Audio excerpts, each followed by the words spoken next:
Good afternoon, welcome to the UK Column News. It's the 24th of April 2014 and it's just gone 1 o'clock. Myself, Louise Collins, Brian Gerrish and Mike Robinson are here in Plymouth on a really sunny day. It is very nice, and I think quite a lot of the country's got some good weather today, so long may it continue. Where are we going first? Who's going Well, first? we're going to start off actually with a subject which the UK Column has been watching for some considerable time, but it's the government's activities in amongst in particular the Muslim communities in England, and the Guardian's picking up on a very, very interesting story. Here's the headline: Syria crisis, stop your sons joining the war. And this is a plea from the Met Police. Counter-terrorism officers make plea to Muslim women as more young men head off to fight in what they're now calling a civil war. So it's very interesting to see how things have changed. But this is a little part of the meat of this article. Sajja Mehgal of the Jan Trust, which aims to empower disadvantaged women, is supporting the nationwide police campaign. And look at what they say. Women are agents of change, particularly mums in the home. They are the ones who can nurture and safeguard their children. So a beautiful statement here, starting to show us what's really going on. So we've got the Jan Trust. It's not really interested in mums and nurturing children. It's interested in what mums can do to be agents of change. So we're going to go into this in a bit more detail, because obviously it's an extremely important subject. But we thought we'd just give you a reminder as to how the British government actually works to prevent terrorism and violent extremism. So here's a couple of fairly recent newspaper articles. Let's see what the British government's been up to keep the world a peaceful place. Well, David Cameron said that Britain, of course, must bomb Syria to prevent more devastating chemical weapon attacks. And we now know that, once again, the British public told an absolute pack of lies over who was responsible for chemical weapons. Was any proof ever presented to the table? No. But look at the language: must bomb Syria. So we're talking about another sovereign nation state. This is the pattern with Iraq, with Afghanistan, and Libya. And of course we've got a few more examples here. David Cameron says the British military attack must be a judgment call, and there he is waving his finger. Of course, Britain, we don't have any problems here. We feed everybody we can get from A to B with no potholes. But he's wagging his finger at Syria. We need to get in there and bomb a few more people. Well, it's just brilliant, isn't it? The Telegraph here shows the other side. Anybody who dared to put across a different view will be attacked by Mr. Cameron himself, because his agenda is to get in and cause violence in countries overseas. And probably the thing is that you reap what you sow. And let's remember this man, Philip Hammond, the Minister of War. We must not cower from bullies and ignore evil. So he was desperate to get a greater attack going in. These were his words after it didn't happen. He was disappointed that Parliament chose to reject calls for British forces to attack Syria. By attack, what we're doing is really using a nice little adjective to cover up killing and maiming people, and he was disappointed that the British government didn't get in there to kill and maim more people. I don't know if I'm dreaming this, but I'm sure just before we came down, I saw something appear online that there's the Syrians are going to do elections, and actually Assad's population has really increased. Popularity. Popularity has really increased since all this fiasco. So if the Syrian people are now looking more in favour of Assad, that should be our cue to completely leave it alone now. Well, it would be interesting to know what the exact truth is. Yeah. This is what we're being told. But of course, if you look at it from the point of view of people on the ground in Syria, their lives are destroyed. Yeah. The country is destroyed. Their families are destroyed. Thousands and thousands of deaths. If you had a choice between saying, let's get stability and we'll vote for Assad, would you do it, or would you want to see people continuing to die. Yeah. But who has been at the back of stirring up the violence? Well, of course, it's been the British and the American government. And now let's return to the subject, to the fact, of course, this aggressive overseas action has produced a backlash in Britain, which the government is now trying to calm down, or are they? Well, the article we started with, the Guardian article there, went on to quote this lady, Helen Ball. She's the Senior National Coordinator Counter-Terrorism with the Met Police. And she said, we want to ensure that people, particularly women, who are concerned about their loved ones are given enough information about what they can do to prevent this from happening. She's talking about men going off to fight in Syria. We want to increase their confidence in the police and partners, to encourage them to come forward so that we can intervene and help. This is not about criminalising people, it's about preventing tragedies. So we start the violence overseas, we help Syria absolutely wreck itself, and then we're going to say, well, actually, trust us because we're the good guys.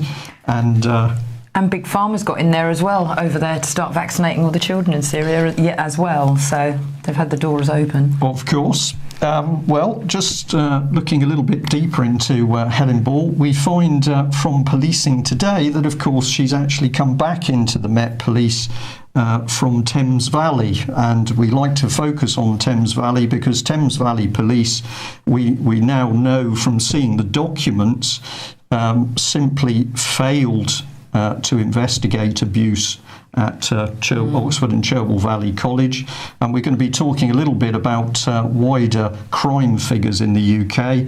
But this lady has been quite an important person in a Thames Valley police force that simply overlooked the crime. So why should we trust these people?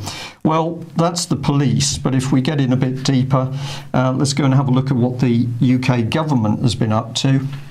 And if you go on the gov.uk website, you can find the policy for protecting us all against terrorism. And I do recommend people go and have a read of some of this stuff because it defies belief, really, in what they have to say. So we've got a strategy called PREVENT. It says it's responding to the ideological challenge we face from terrorism and aspects of extremism and the threat we face from those who promote these views. It provides practical help to prevent people from being drawn into terrorism and to ensure that they're given appropriate advice and support. And it works with a wide range of sectors, including education, criminal justice, faith, charities, online and health, where there are risks of radicalisation that we need to deal with. So that's all the good words. We were quite interested in this little section. It says our strategy will be proportionate to the risks we face and only engage in activity which is necessary to address those risks. It will be transparent wherever possible and consistent with the national security we seek to make. And consistent with national security, we seek to make more information available in order to help the public to hold the government to account over its policy and spending decisions. So it's all about transparency, and you can get into it deeper because we can then go from the prevent to the contest strategy, which is actually for countering terrorism in UK. So how much transparency has the government put into looking at what the government's been doing to help stir up violence and terrorism? Well, we just bring you back to the article we had yesterday, which of course that at the moment the Chilcot inquiry has not produced a single jot of evidence around why Tony Blair took us into yet another unlawful war. There are reports actually out today that it's looking like it's going to be yet another 6 months till anything comes out, especially about those conversations, because they really don't want to release those tapes between Bush and Blair. Well, of course, you don't want to release any of this information. Cook report over anything to do with the paedophiles operating at the Westminster End. We don't want to deal with that. We don't want to deal with Elm House. And of course, if you take a country to war unlawfully and you end up literally murdering hundreds of thousands or millions of people, you certainly don't want that to come out. But remember that the government's official policy is transparency at all levels. And I think later Mike will be mentioning the transparency king of the Conservative Party, which is Mr. Francis Maude.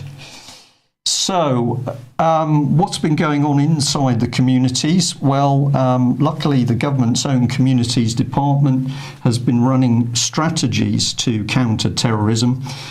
We are very suspicious about these strategies because they appear to be achieving the opposite effect. We're seeing more problems, not less. But this is going back to the era of Hazel Blears. And here's the document, Preventing Violent Extremism, Next Steps for Communities. And of course, who's involved in this type of activity? A bit difficult to see on screen, but I assure you that is referring to our old friends Common Purpose. So what have they been up to? Well, we point out here the amounts of money that have been spent. This is the result of a Freedom of Information request.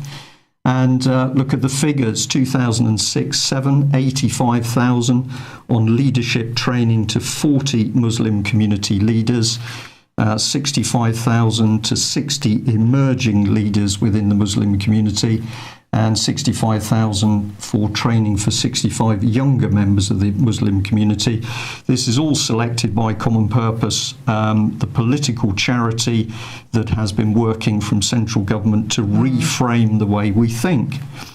It's quite interesting, this. Let's get into some detail here, because we happen to have an email sent from Mark Carroll from the government community department to Julia Middleton, talking about common purpose funding. And he says, Julia, I understand there's been some confusion regarding our support for your work to place 20 imams and 20 Muslim women through your development programs. And I think it best that we quickly resolve this. I think it best that you continue to place the individuals you have identified on the programs so as not to delay any further. We had hoped to have a much closer involvement in the selection of these individuals, which through a breakdown in communication has not transpired. We're keen to support this work again in the next financial year, although we cannot commit to this at the moment. Now, my point is that here we have individuals being selected by the government to be trained to do what? To help calm things down, or are these the people being trained in order to promote the government's view? Yeah. So we'll leave people to make up their minds on that particular aspect, but we'll finish this section by just coming back to the Jan Trust, which we started at the beginning with the Guardian article there, and recommend you go and have a look at this organisation. You would love it, Louise. Yeah, more baronesses. Well, it's topped up with baronesses, and once you get into the baronesses, you get into law firms, you get into financial matters, you get into stuff to do with the government, and you're not really sure what you're dealing with here. Is this charity, or is this another quasi-political charity? So there we have it. We would say that probably if Cameron Blair government hadn't been overseas stirring up unlawful wars, we presumably wouldn't have a problem with people getting upset in UK. And if we really want to solve the problem, let's not get rid of ordinary people in communities, but let's replace the British government. So before I hand over to Mike, this email was sent to us this morning, and the gentleman kindly pointed out that there was some recruiting going on, and they wanted volunteers, skilled people who knew about social media enthusiasts. Do you engage on a variety of different social channels? We're looking for someone creative and dynamic that has a natural flair for social media engagement. Now, what are these people wanted for? Well, they're wanted for this. They're going to work with Alerts Communication and Europe team and will be responsible for running a short-term social media campaign to counter racist and xenophobic discourse in the UK in the run-up to the European elections. So we've got an organisation which is going to work to actually change the way people look at the elections. Well, we may have made a mistake, and if anybody can correct us, but we think this is the organisation to which that job advert refers. And it's a charity which says it's promoting peace all over the world. It's doing a lot of work in Africa, but it's also doing work in UK and Europe. And if we have a look at the people, well, surprise, surprise, we've got a lot of experience in the United Nations. So here we think we've got some straight elections coming up, but what we're actually seeing is the government getting straight into the back door of social media. I wonder if these guys take on like the trolls as well to crush, like, you know, how a lot of people in the truth movement have been under attack. You know, and it's clearly it's just not individuals. There is people working on the other side. Well, I mean, this is the kind of company we need to look at, isn't it? Well, other companies like this. We've got the security services who openly admit they're doing this, and we know from the massive recruitment programs they've had, where they were at one stage, MI5 was after another 5,000 agents. These are not agents to go out and be James Bond in the field. These are people sitting at computers or processors to do analytical work. So we know these massive numbers of people have been recruited, and we also know from information given to us that, of course, these people are put to use to get in amongst the social media. Yeah. But you don't know what you're dealing with. Are you dealing with David Cameron and Francis Maude, or are you dealing with a charity? It's all become blurry. What have you got, Mike? Well, today, Francis Maude, there he is on the right-hand side there. He's welcoming France into the Open Government Club. So the question is, what is open government? Well, according to the definition, it's the governing doctrine which holds its citizens have the right to access the documents and proceedings of the government to allow for effective public oversight. And we've hinted at that in your first section there, Brian, but of course it isn't really that at all, because if you and I have access to the data, it's really pretty useless to us unless we have a Cray supercomputer sitting in our garden shed. So it's really only useful to big corporations that have the processing power to churn it up, and that's what open data is about. It's about making the government's big data, which is the catchphrase of the year, available to the big corporations. And just like HMRC is about to do with our tax data, the NHS is already doing it, and many other government DVLA is doing it as well. So many other government agencies doing that. Hundreds of companies, in fact, are now building entire businesses on the fact that they do have access to open data. So that is Francis Maude welcoming France to the Big Data Open Data Club. It's a bit like a guillotine, that, Mike, actually. I reckon if you'd have had that coming down from the top, we could have dealt with the problem in 30 seconds. Well, indeed. Here's the press release. The 64th nation to join the club. Now, I saw a quote in The Guardian recently which sums up the situation pretty well. It said both types of data, talking about big data and open data, it says both types of data can transform the world, but when government turns big data into open data, it's especially powerful. So that says it all. I think this is a pretty dangerous initiative, this whole open data thing, and 64 countries now part of it, and of course that these huge big data sets going straight into corporates for whatever they want to do with them. One world government. Yeah. I think we've got to say that it's in your face, isn't it? Definitely. It's in your face. Well, just remember that the whole big data thing was on last year's Bilderberg Group agenda, so we'll see what happens for this year in this area. Do you think it will be in sorry, going off tangent, do you think it's going to be in, I think they're saying Denmark, aren't they? Yeah, that's what they're saying, but who knows? We don't know. Anyway, moving on, Ukraine. Obviously, this was yesterday's headline on the BBC, but events are actually escalating within the Ukraine towards civil war. Ukrainian commandos have attacked a town in the east of the country where the locals had put up barricades and occupied buildings. These people are being described by the BBC as separatists, of course, which is how many steps away from terrorists? Not many. They were. I mean, these people were basically protesting in their own way, and now the commandos have been sent in. The Russians, of course, taking a dim view of this, and Putin this morning saying if the regime in Kiev has begun using the army against the population inside the country, then this is undoubtedly a very serious crime. But of course, undoubtedly, it will be the army defending themselves. Yesterday, of course, the BBC had this headline, and they thought best to stoke up a bit more anti-Russian sentiment by blowing what is a fairly regular occurrence out of a bit out of proportion.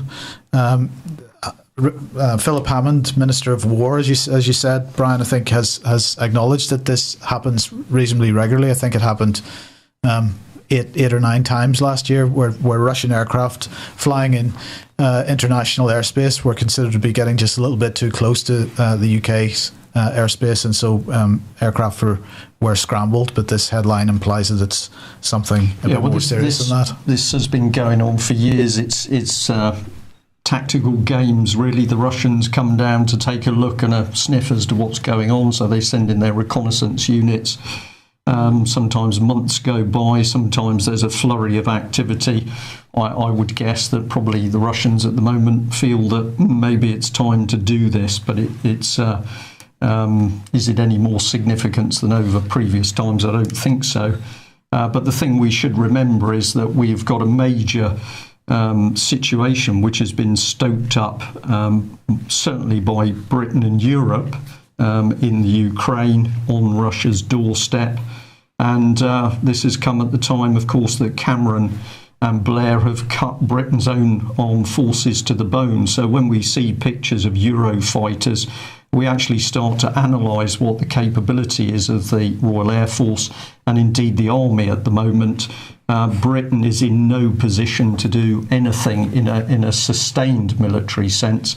And we've got plenty of ex-military people who have been telling us this for some years, that the capability to mount a serious overseas campaign is non-existent. So, of course, when we hear the rhetoric from Cameron and William Hague that we need to do things in Ukraine, or whether it's to bring troops into Poland, the only troops that are going to be used with any major effect are American troops. And I think this is one of the shocking things about David Cameron. He's clearly prepared to sacrifice the lives of Americans in order to progress his imperialist Cameron agenda. I think something's just happened as well on the border over in the Ukraine, is it not, Mike? Oh, yeah, sorry. Yeah, it's the incident at the... OK, so we're going to go fracking, are we? And it's a bit of good news, actually. There's a family over in Texas called the Parr family, and they started to become ill back in 2008, just after fracking started in their area. The whole family were affected by poor breathing, nausea, nosebleeds, and in the end, the Parr family sought legal help. They ended up suing Arab Petroleum in 2011, and yesterday won a $3 million compensation. Aruba say that they're going to argue that there are dozens of gas drilling operations going on in that area, and that Aruba may not be entirely to blame. Excuse me, but according to EcoWatch, other firms have actually settled privately with the Parrs outside of court. Now, I know Ian Crane will probably want to go quite a lot in depth with this one, but I mean, at least it's positive that it's now being recognised that the danger and the damage this fracking is doing to people. Well, of course, this is one of the things that we've been hearing our own government saying time after time, that this is a safe process. And of course, by the sheer type and volume of the chemicals being used, it's clearly not safe. So precedents here set in America. Yeah, and hopefully France has not changed its own ban on fracking. But of course, Britain is fair game for anybody Cameron and his team want to bring in. What have you got, Mike? Because you've got some to add, I think. Indeed, because Britain is absolutely pushing the pro-fracking agenda. Channel 4 News here going for it. Because North Dakota is booming, as we can see from this article. And this is highlighting one town, Williston, which has seen the population boom from 10,000 inhabitants to 25,000 as a result of the frackers. Salaries there are pretty nuts, with rig workers paid as much as $150,000 a year. Rents in that town are now the highest in the entire United States, even higher than in New York. So Williston is being described as a boomtown, and this is really being presented as something that we should all aspire to. But of course, it's not just the environmental effects in terms of poisoning the water and the land and the soil and the air that is a problem, because what this Channel 4 article doesn't mention is the effect that fracking in the United States is having on food production. So what's been going on there? Well, here we've got a train, and that is a freight train, of course, and the problem is that freight carrier BNSF is prioritising fracked oil over everything else, and as a result there's a massive backlog in the transport of farming freight. Farmers are unable to get their winter wheat harvests, which have just been cut. The winter wheat harvest, they can't get them brought to market, and they're absolutely unable to get fertiliser deliveries for the coming summer wheat season. And as a result, US food banks are already hitting shortages, and we can expect food price rises and so on. So who is BNSF? Well, they're the second largest freight carrier in the US. They service the areas that are being fracked at the moment. But of course, they're wholly owned by Berkshire Hathaway, which is Warren Buffett's company, who just happens to also own most of the fracking companies that are operating in that area. And this is why the fracking oil is getting priority over food. And this has got to be seen as a pretty insane policy. And, you know, expect price rises, because we're talking about the breadbasket of the United States. This is the main wheat growing area. It's insane. Shocking. I mean, what it's doing to the land. I mean, it's seriously damaging the animals that are living. The livestock, the cattle, the horses. Now the wheat's going to be affected, and food shortages are coming for them in America. So what's going to happen over here when it really does get into force? What is it? America sneezes and we catch the cold, I think is the expression, or somewhere along it. Somebody sent us some information the last couple of days, I think, which was talking about part of the Agenda 21 programme being to get rid of animals with cloven hooves. Really? So to get rid of the cattle stocks and horses and sheep, etc. Wow. So whether this is part of the game, so we can say that it's all nonsense, but if you look at it with a pair of dark glasses on, you can see an agenda which is clearly designed to attack the farming industry. Well, fracking, of course, has occupied the police in quite a big way in UK. And the BBC, we were interested to see, has been saying that crime has been falling by 15% in England and Wales.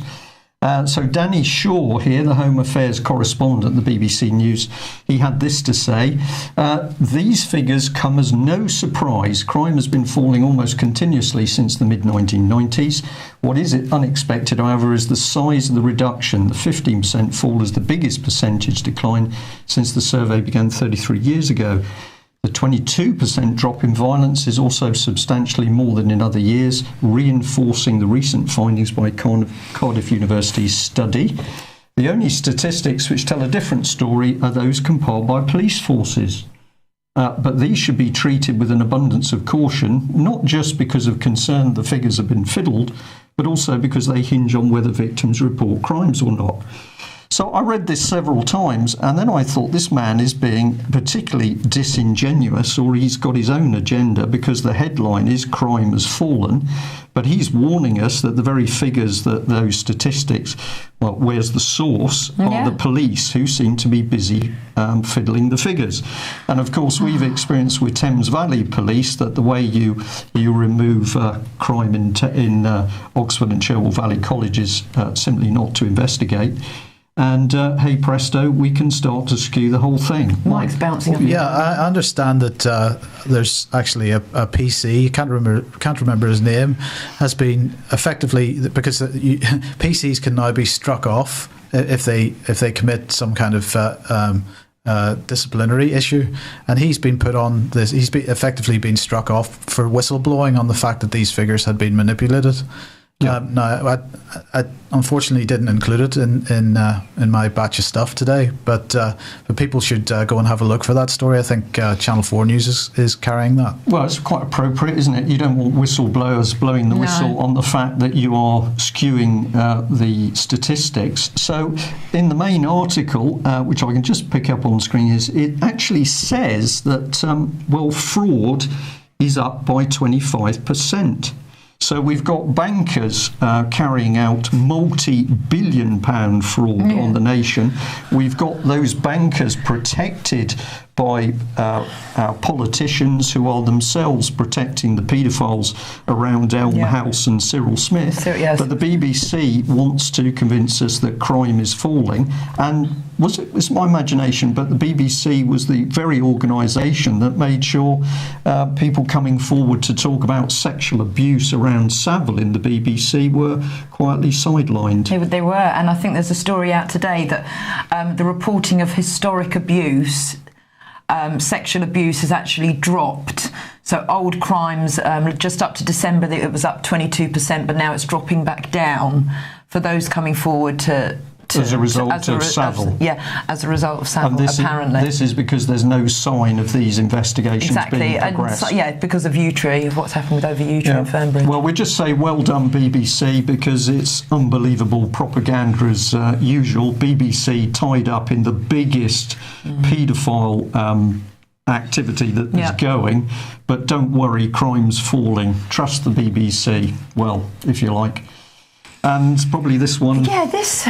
Okay, I wasn't sure, and I did say to you, I don't know what we're really going to get out. The FBI are actually working alongside British detectives to find at least 90 victims of a paedophile teacher called William Vey, who worked at the South Bank International School in Westminster between 2009 and 2013. The FBI filed for a warrant to search a pen drive of Mr. Vey's, and 2 days later, Vey had actually committed suicide, and they found images of children going back to 2008, and now hoping victims from Britain will come forward.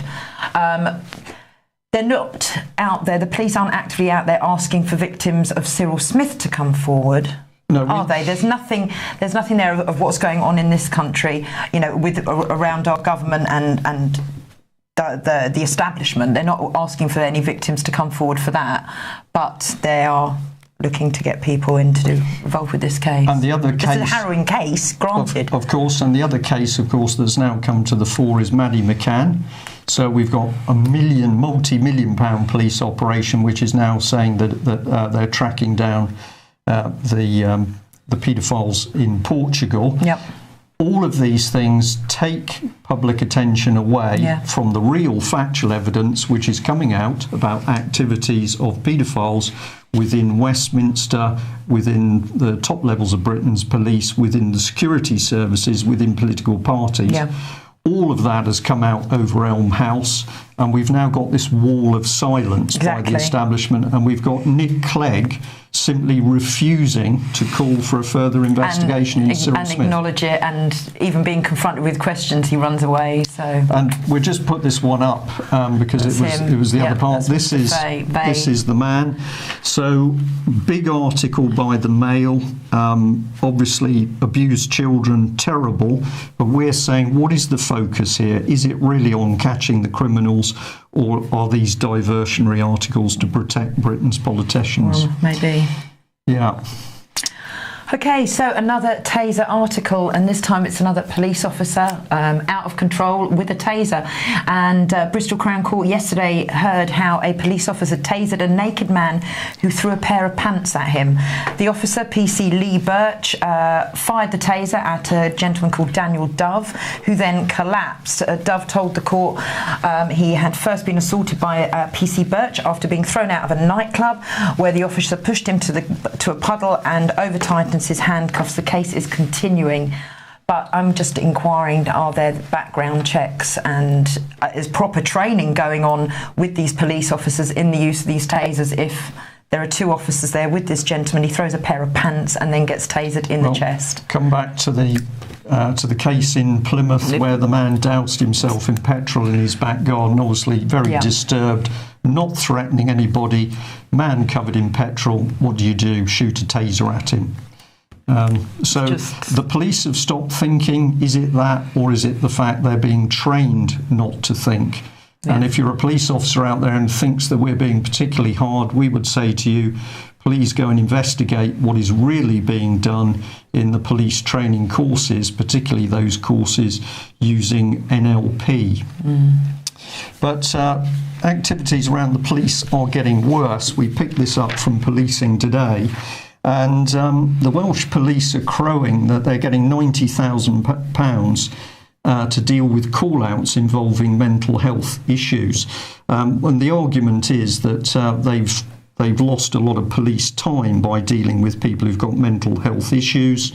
And now they are going to be able to take mental health nurses with them to the scene of incidents. And I get a creepy feeling about this, that it's bringing the state even closer. There's a bit of a dispute with your neighbour. Policeman turns up on the door and he's got his own mental health team, and the next minute somebody gets sectioned. Which of course is what is happening with mothers who try and protect their children from social services. And we reported on the case of Emma, who was simply lifted by the police. How is she, actually? Well, she's okay at the moment, but battling against social services who are trying to take her children. But a young mother simply lifted by the police at her Cornwall home, sectioned and locked up, and then forcibly medicated. So this is the state of Britain, if you're an overseas viewer. Meanwhile, the British government, of course, is looking for yet another war, presumably to increase the profits of their paymasters, the bankers, and the armaments industry. Well, talking about people being locked up brings us really to Scotland, and I think you picked up on something here with Mr. McCaskill. Yes. Well, I have to admit I hadn't heard that this was going on, so it's quite staggering, really, in a way. McCaskill not looking too hot in that picture, but Scotland had planned that evidence in Scottish criminal trials would no longer need to come from two sources. So, in other words, no corroboration required anymore in Scottish criminal trials.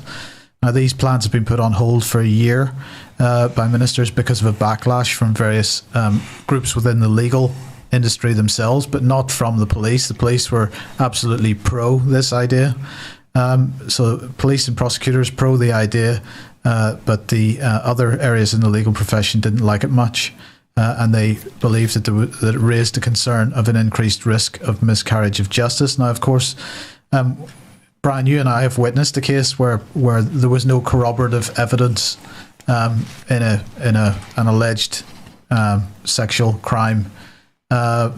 So that kind of thing is happening in the UK already, where people are being convicted without corroboration. But I suppose it's another step for the government to actually have that as a policy.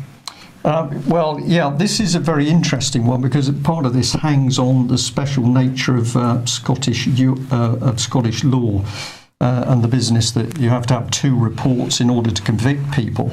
But the irony is that Scotland has the lowest conviction rate for sexual crime, I think, anywhere in Europe.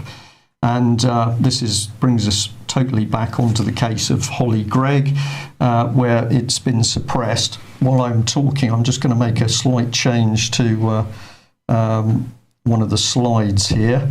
So bear with me. We've basically got to the stage now where people can actually be locked up with no trial at all. What I'm doing is just changing the time that Robert Greene has been in prison, which I think is now up to 69 days, if somebody can check that for me. I think so. And how long can he be held for? 150 days in total. He can be held for 150 days, and there's been no official charges brought against him as yet? No, if we bring this one on screen, which I think we're about right, he has been locked up now for 18 hours a day, originally picked up February the 13th. Yeah. So we've got February, March and well into April. We'll check that again. Apologies if we've got that wrong. But of course he has had no proper trial. Even the Scottish system that's locked him up has said, well, this should go to a jury trial, but he's not seeing anything of a jury trial because at the moment Alex Salmond's regime, and of course Kenny McCaskill involved in this as well, are desperate to backtrack because it's been publicly reported that Alex Salmond's personal office either destroyed or lost or deliberately obfuscated documents relating to the abuse of Holly Gregg. So this is where it gets. Scotland is giving us a prime example of what we're heading to south of the border once we've got a government that achieves political control through the court system. And we already know, of course, that take Tony Blair was able to use the so-called system of law in this country to justify his unlawful attack on Iraq. So Robert, we are saying to everybody, is in prison. He has angina at the moment. Has he seen a doctor yet? He has seen the prison doctor. He is saying that the prison itself is looking after him very well.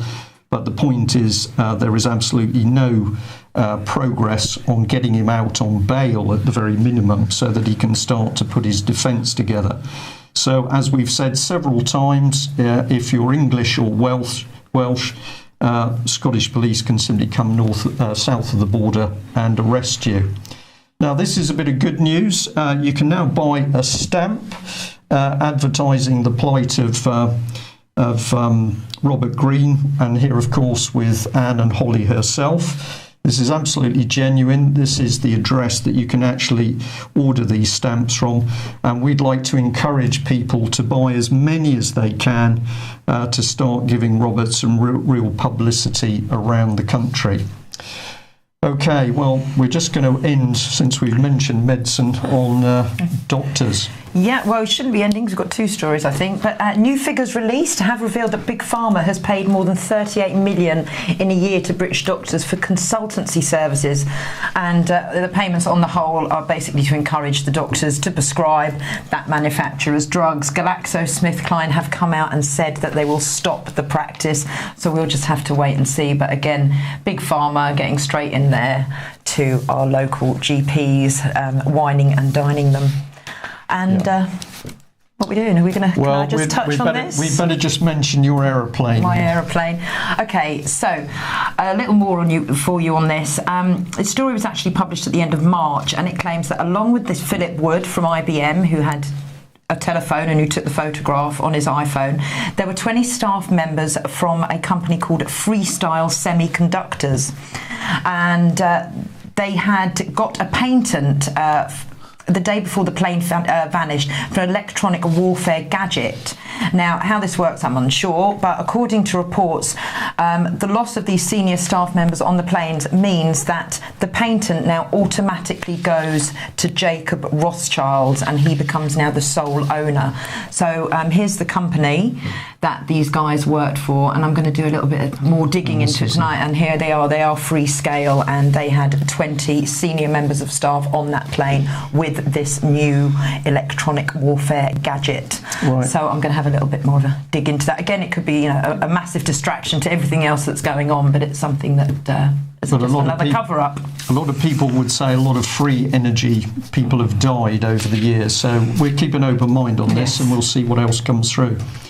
Right. UK column meeting tonight. UK column meeting tonight, and also a gentleman which many of you may know called Bally, who we featured in the UK column a few months ago, who's actually with us in the studio, but off camera at the moment. But he's also holding a meeting in Plymouth tonight. Remind me of the pub. The Maritime Inn. The Maritime Inn, and that's starting at about 6:15 doors open. 6:15. We'll start at 7. Okay, we're seeing if we can get a tie-up with the UK column meeting. We'll do our best to try that. Things stacking up and happening at once. Okay, well, thanks very much for joining us today. If you haven't written to Robert Greene, we'd encourage you to do that. If you've got serious questions about how Robert can simply be lifted and taken north of the border, do write or email your MP. They will fob you off. They will fail to answer the question. Like Robert's own MP has done. Indeed, but it is putting the MPs under pressure, and this can only be good until Mike gets his digital guillotine running. Thanks for joining us. Thanks, bye. Same time tomorrow. Bye-bye.